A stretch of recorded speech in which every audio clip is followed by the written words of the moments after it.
You're watching Advocacy at Work from the Chamber of Catawba County. I'm Brian Francis, Advocacy Director, and it's November 11th, 2022.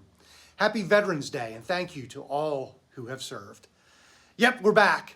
Today we're going to give you a quick election recap and tell you how it will impact the upcoming legislative session.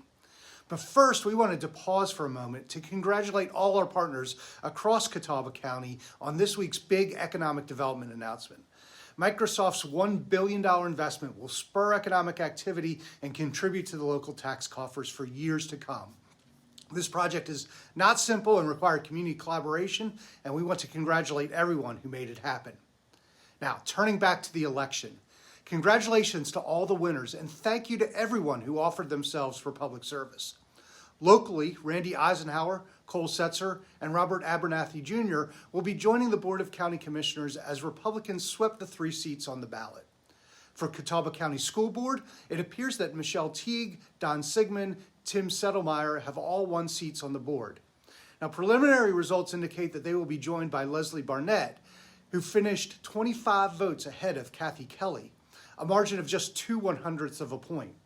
That is close enough for a recount, and it's important to remember that all results are unofficial until the Board of Elections completes an official canvass in the coming weeks.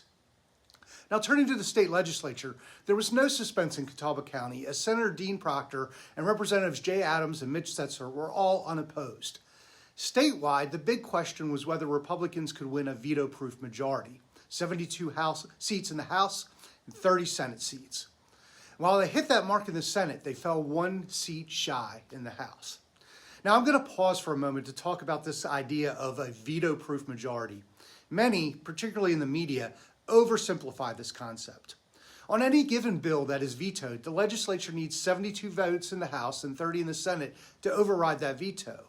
But having 72 House Republicans does not necessarily mean they will override every gubernatorial veto, and having 71 doesn't mean that you can't find a Democrat to come along for a veto override. In fact, Republican leaders are already suggesting they may find 1 to 3 Democrats who'd switch parties and caucus with them. Now, even if they don't, I predict a lot of deal-making, as essentially every member of the legislature could become like the governor, having the power to decide whether a bill becomes law or not by providing that 72nd vote necessary to override his veto. And finally, another significant shift in North Carolina was the election of 2 Republicans to the North Carolina Supreme Court. Over the last couple of years, the court has blocked a number of Republican initiatives, including the legislative maps passed by the legislature last year, and they've done it on a 4-3 vote that broke along party lines.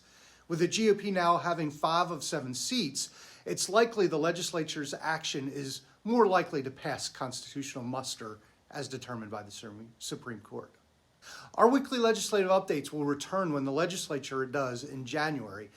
But in the meantime, keep an eye on your mailbox over the next 2 months, as we'll be briefing you on some of the legislative initiatives being advocated by the Chamber next year. Until then, for the Chamber of Catawba County, I'm Brian Francis, and this is Advocacy at Work.